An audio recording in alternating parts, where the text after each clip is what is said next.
Tema renungan firman Tuhan untuk renungan hari ini adalah tak seorang pun punya hak untuk marah. Ayat Alkitab yang kita baca sesuai bacaan Sabda Bina Umat GPIB hari ini adalah dari Yunus 4 ayat 1 sampai ayat 4 yang berbunyi sebagai berikut. Tetapi hal itu sangat mengesalkan hati Yunus, lalu marahlah ia.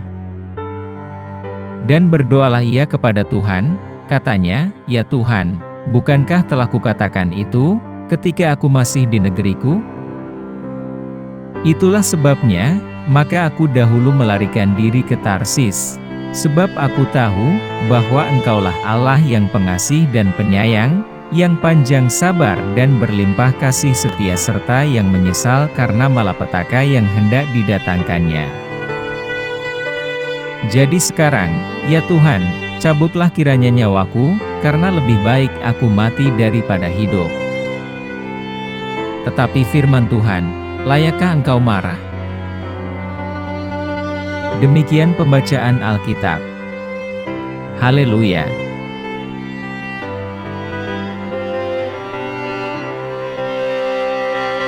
Apa isi firman Tuhan ini, dan tentang apa? Kitab Yunus adalah narasi yang ditemukan dalam Alkitab Ibrani dan Perjanjian Lama umat Kristen. Kisah ini bercerita tentang seorang nabi bernama Yunus yang dipanggil oleh Tuhan untuk menyampaikan pesan ke kota Niniwe, tetapi malah mencoba melarikan diri dari perintah Tuhan, dan akhirnya ditelan oleh seekor ikan besar. Dalam perikop ini, Yunus marah kepada Tuhan karena penduduk Niniwe telah bertobat dan berbalik dari jalan kejahatan mereka, dan Tuhan telah memutuskan untuk tidak menghancurkan kota itu. Yunus kesal dengan Tuhan, karena Tuhan menunjukkan belas kasihan kepada penduduk Niniwe. Yunus menjelaskan bahwa inilah alasan mengapa dia mencoba melarikan diri dari Tuhan sejak awal, karena dia tahu bahwa Tuhan adalah Tuhan yang pengasih dan penyayang, panjang sabar dan berlimpah kasih. Yunus marah dan meminta Tuhan untuk mengambil nyawanya, mengatakan bahwa dia lebih baik mati. Tuhan bertanya kepada Yunus apakah dia berhak marah atas situasi tersebut. Kemarahan Yunus terhadap Tuhan dimaksudkan untuk menyoroti kesempitan pikiran Yunus dan kurangnya belas kasihannya terhadap penduduk Niniwe yang dia lihat sebagai musuhnya. Bagian ini menekankan kemurahan dan kasih sayang Tuhan, bahkan terhadap mereka yang telah berdosa besar, karena memusuhi umat Tuhan, dan menunjukkan bahwa jalan Tuhan tidak selalu dapat diprediksi atau dimengerti oleh manusia. Permintaan Yunus untuk mati adalah cara yang dramatis untuk mengungkapkan rasa frustrasinya terhadap situasi tersebut, dan juga menggarisbawahi ketidakpercayaannya pada rencana Allah. Pertanyaan Tuhan kepada Yunus di akhir perikop ini menantangnya untuk merenungkan sikapnya sendiri dan mempertimbangkan apakah kemarahannya dapat dibenarkan atau tidak. Kemarahan Yunus dapat dimengerti dalam beberapa hal, tetapi juga salah arah. Dia berasumsi bahwa dia tahu lebih baik daripada Tuhan, dan bahwa dia berhak untuk marah ketika hal-hal selanjutnya yang terjadi tidak berjalan sesuai keinginannya. Tapi sebenarnya, kita tidak punya hak untuk marah kepada Tuhan. Tuhan adalah pencipta alam semesta, dan Dia tahu apa yang terbaik untuk kita. Bahkan ketika kita tidak memahami jalannya, kita seharusnya percaya bahwa Dia memiliki rencana dan tujuan untuk hidup kita. Kemarahan kita terhadap Tuhan hanya menjauhkan kita darinya, dan mencegah kita mengalami kepenuhan kasih dan anugerah-Nya. Jadi, apa yang menyebabkan kita marah kepada Tuhan? Seringkali, hal itu disebabkan karena kita berfokus pada hasrat dan keinginan kita sendiri, bukan pada kehendak Tuhan bagi hidup kita. Kita mungkin kesal karena tidak mendapatkan apa yang kita inginkan, atau karena Tuhan mengizinkan sesuatu yang sulit terjadi pada kita. Tetapi ketika kita berfokus pada diri kita sendiri daripada pada Tuhan, kita akan membuat diri kita kecewa dan frustrasi. Alasan lain mengapa kita marah kepada Tuhan, adalah karena kita tidak sepenuhnya percaya kepadanya. Kita mungkin percaya kepada Tuhan, dan percaya bahwa Dia baik, tetapi kita mungkin tidak sepenuhnya yakin, bahwa Tuhan akan mengutamakan kepentingan kita.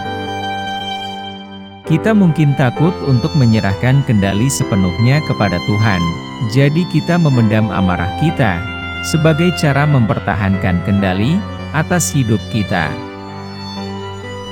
Namun kenyataannya, kemarahan kita kepada Tuhan tidak menghasilkan sesuatu yang positif.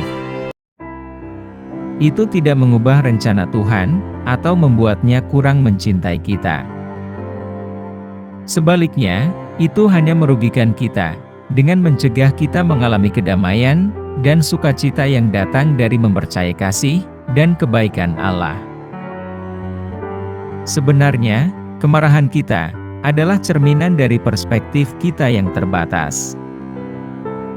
Kita hanya melihat sebagian kecil dari teka-teki, atau misteri dalam hidup kita, sementara Tuhan melihat gambaran keseluruhannya. Kita mungkin tidak mengerti mengapa Tuhan mengizinkan hal-hal tertentu terjadi, tetapi kita lebih baik percaya bahwa Dia ikut bekerja dalam segala sesuatu untuk kebaikan kita.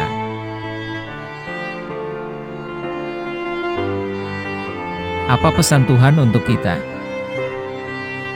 Pesan Tuhan bagi kita hari ini yaitu, kita perlu ingat bahwa kita tidak berhak marah kepadanya. Kita dipanggil untuk percaya pada kebaikan, kasih, dan kedaulatannya, bahkan di tengah keadaan kita yang paling sulit. Daripada memendam amarah kita kepada Tuhan, sebaiknya kita datang kepadanya dengan kerendahan hati dan kepercayaan, meletakkan beban kita, dan membiarkan Dia bekerja dalam hidup kita. Namun, bahkan ketika kita jatuh ke dalam kemarahan, kita juga harus ingat bahwa rahmat Allah lebih besar daripada kemarahan kita. Dia selalu siap dan bersedia mengampuni kita, menunjukkan kepada kita kasih karunia dan kasih sayang, dan mengulurkan kasih-Nya kepada kita. Apapun yang telah kita lakukan, sejauh apapun kita telah menyimpang dari jalannya, Dia selalu siap menyambut kita kembali ke pelukan kasih-Nya. Karena itu, kita harus datang kepadanya dengan hati yang bertobat, memohon pengampunannya dan bimbingannya dalam hidup kita. Kita juga harus menyampaikan kasih dan pengampunannya kepada orang-orang di sekitar kita, bahkan saat sulit, seperti yang telah Dia lakukan untuk kita.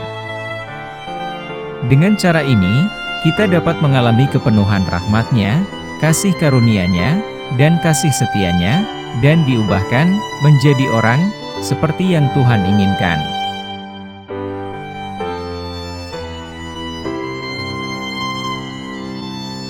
Apa yang harus kita terapkan dalam kehidupan kita? Daripada memikirkan keadaan kita yang sedang tidak baik, lebih baik kita fokus pada kebaikan dan kesetiaan Tuhan. Kita harus meluangkan waktu untuk berdoa dan menyembah, merenungkan janji-janji-Nya, dan berterima kasih kepadanya atas semua berkat dalam hidup kita. Kita harus belajar mempercayai Tuhan, sekalipun kita tidak mengerti apa yang Dia lakukan dalam hidup kita. Kita dapat melakukannya dengan menghabiskan waktu untuk merenungkan firman-Nya, mendengarkan suaranya, dan mengikuti pimpinan-Nya. Kita harus percaya bahwa Tuhan memikirkan yang terbaik bagi kita, dan bahwa Dia turut bekerja dalam segala sesuatu untuk kebaikan kita. Saat kita menghadapi keadaan sulit atau saat kita tergoda untuk marah kepada Tuhan, kita harus ingat bagaimana Dia setia kepada kita di masa lalu. Kita dapat mengingat bagaimana Dia telah menyediakan bagi kita, melindungi kita, dan membimbing kita melewati masa-masa sulit. Kita harus menyerahkan kehendak kita pada kehendak Tuhan, percaya bahwa Dia tahu apa yang terbaik untuk kita. Kita harus meminta bimbingan dan arahannya dalam hidup kita, dan bersedia mengikuti kemanapun Dia memimpin. Dengan mengambil langkah-langkah ini, kita dapat mengembangkan hati yang bersyukur dan percaya kepada Tuhan. Kita bisa menghindari amarah kepadanya, dan malah bersyukur atas rahmat-Nya yang lebih besar dari amarah kita. Pada akhirnya, kita akan mengalami kepenuhan kasih-Nya, kedamaian-Nya, dan sukacita-Nya dalam hidup kita.